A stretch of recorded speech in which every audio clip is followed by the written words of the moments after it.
Alhamdulillahi Rabbil Alamin. Assalamualaikum warahmatullahi wabarakatuh. Gusto ko i-explain sa inyo ang pamamaraan ng umrah ng paano ito ini-step-step. Number 1, maglinis ng katawan at magsuot ng ihram katulad nung naipaliwanag natin nung last na video ko. Number 2, pupunta ka sa mikat at pagsasabi ka ng niyah. At ang niyat dito ay sinasabi ng iyong dila kahit sa maliit lang na boses. Katulad ng labbayka umratan. Kung ikaw ay mag-uumrah.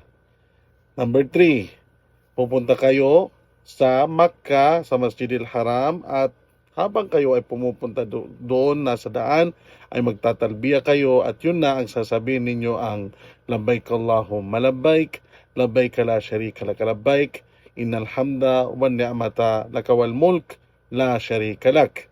Habang ikaw ay paparating dito at magsasagawa na ng umrah, ay gagawin mo na ang tawaful kudum.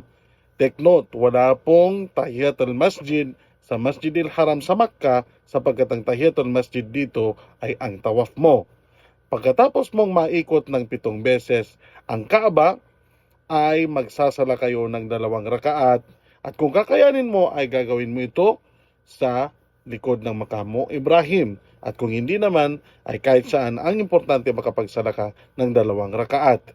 Pagkatapos nun ay pupunta kayo sa Safa at Marwa at yun yung tinatawag na say.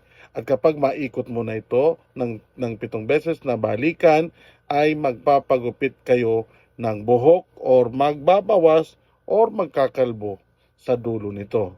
At pagkatapos nun ay manunumbalik na ang iyong sarili sa normal na katayuan.